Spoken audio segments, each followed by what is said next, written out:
bahkan melanggar sabdanya Nabi. Nabi itu sudah berpesan kepada seluruh sahabat di Mesir itu ada namanya Kristen Koptik. Oleh Nabi dilarang untuk diganggu. Karena apa? Karena Kristen Koptik ini adalah keturunan Isa Al-Masih atau Yesus. Saya bilang Yesus ya goblok. Ini coba apa enggak kira-kira? Yesus itu dari kata namanya Isu. Nabi Isa itu namanya Isu. Tapi bukan bakso Isu, bukan. Ini Pak Isu. Bergeser ke bahasa Arab jadi Isa. Tapi sebelum bergeser ke bahasa Arab, masuk dipengaruhi oleh bahasa Romawi dan Yunani ditambah Ius, jadi Yesus. Jadi nggak ada kaitannya dengan Tuhan Yesus, itu nggak ada. Yesus itu bahasa Romawi. Nah, keturunannya itu namanya Kardinal Yakobus. Disesat-sesatkan oleh penguasa Kristen karena agamanya sudah menjadi agama kekuasaan pada saat itu. Lalu minta tolonglah Kardinal Yakobus ini kepada Baginda Rasul Muhammad SAW dan menjadi tawasul bagi kebesaran Islam. Karena apa? Keluarga Nabi Isa sendiri disesat-sesatkan oleh penguasa yang beragama Kristen. Diutuslah Sayyidina Umar, maka menjadi sebab Islam berkembang luar biasa. Karena apa? Dari permohonan dari Kardinal Yakobus inilah Bizantium Imperium Barat yang menguasai sampai ke Inggris, Perancis, Spanyol, sampai ke Maroko, perbatasan Eropa, semua bisa dikuasai oleh Islam. Lalu Rasulullah mendapatkan hadiah dan diminta untuk melakukan terjalin hubungan yang luar biasa, menyambung kembali darah Abraham, darah Ibrahim. Diberi istri bernama Maria Ketia. Kenapa Ketia? Karena dari Kristen Koptik. Jadi ada salah satu istri Nabi yang bernama Kristen dan memiliki anak namanya Sayyidina Ibrahim yang dimakamkan di kuburan Baqi. Ini tidak boleh diganggu, ada di Mesir ini tidak boleh diganggu. Tapi munculnya Ikhwanul Muslimin diganggu, dibantai semua. Maka muncullah pergerakan yang akhirnya sekarang saya lihat di setiap TV. Kelompok Mursi Ikhwanul Muslimin itu akhirnya dibabat habis. Karena ada kesadaran orang Mesir. Di Indonesia orang-orang Wahabi, orang-orang Ikhwanul Muslimin banyak, semakin banyak, dan kita tidak belajar di sana. Kita masih membiarkan mereka mengkafir-kafirkan kita. Bahkan yang namanya Maulud Nabi ini namanya bid'ah. Setelah, maka kalau sampai lihat itu TV Insani, Rojak TV, radio MTA, semuanya begitu. Assalamualaikum, ulu bid'atin dolalah, ulu dolalatin final, semuanya begitu.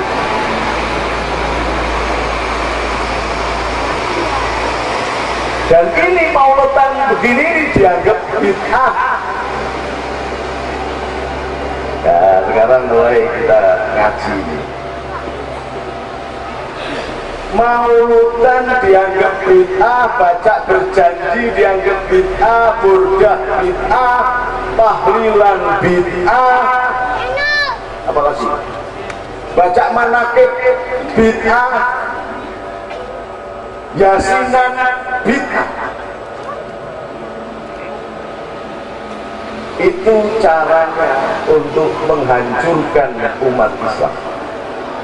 Maka jangan bingung kalau ada Kapolri dan KPK geger itu, nggak usah bingung. Nah, terus bolo siapa? Gus, nggak usah bolo Kapolri, nggak usah bolo KPK. Nah, terus bagaimana? Tonton saja itu dagelannya Jokowi. Lawang Jokowi itu memiliki hak prerogatif. Kalau sudah diusulkan oleh dia sendiri, dan disetujui DPR, dilantik atau tidak dilantik sudah menjadi undang-undang. Jadi BG ini dilantik atau tidak dilantik jadi undang-undang. Maka kalau Jokowi tidak melantik berarti Jokowi melanggar undang-undang. Ini kenapa kok dibikin rumit begini? Karena sesungguhnya untuk mengalihkan isu bahwa kelompok Ikhwanul Muslimin, kelompok Wahabi, dan ada kelompok HTI, saya ceton-cetonan ini ngomong. Hizbut Tahrir. Hizbut Tahrir itu adalah perkawinan antara Ikhwanul Muslimin dan Wahabi. Maka melahirkan satu bentuk gerakan yang sangat berbahaya. Saya sudah keliling Indonesia, kebetulan saya sebagai ketua pendekar pakar Bursa se-Indonesia, dan dulu banser saya siapkan.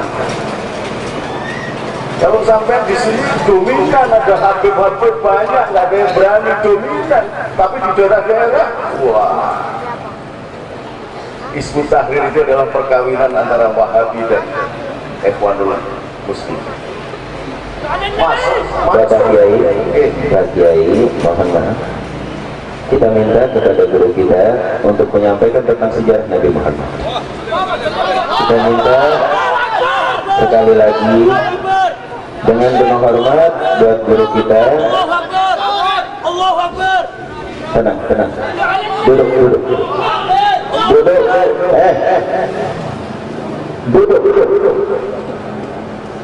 Duduk. Tidak ada yang nyuruh. Duduk. Kita minta kepada Bapak Kiai kita untuk menyampaikan tentang sejarah baginda Nabi Muhammad.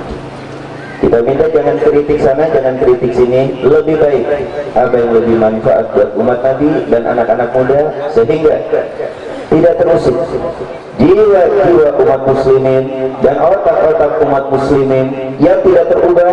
Kami berkumpul karena cinta terhadap Sayyidina Muhammad. Buat jemaah FPI,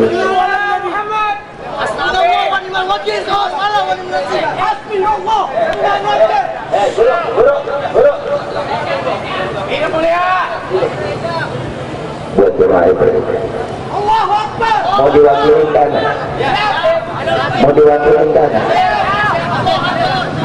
kalau emang dengerin, buat para pemuda, dengerin, buat FPI, jamaah FPI, dengerin, udah, ya. Jamaah FPI boleh tidak minta ngomong? Mau diwakilin ke hati apa enggak? Mau diwakilin ke hati apa enggak? Ini majelis mulia. Mau diwakilin, duduk rapi biar hati ngomong. Oke? Duduk rapi biar hati ngomong. Biar hati. Jadi mudah-mudahan apa yang disampaikan oleh duduk yang manis. Ini majelis Rasulullah. Duduk untuk Rasulullah.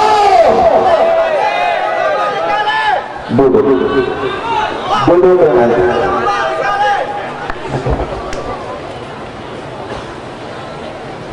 buat anak FPI duduk, diminta ada serahkan. Duduk. Shallu ala Nabi.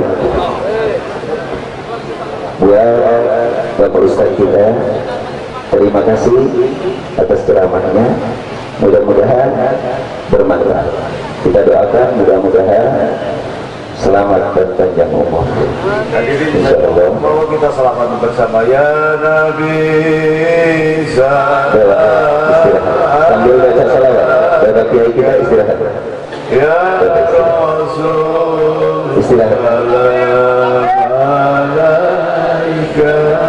Assalamualaikum warahmatullahi alaika salawatullah alaika ya Nabi salam alaika ya Rasul. Assalamualaikum warahmatullahi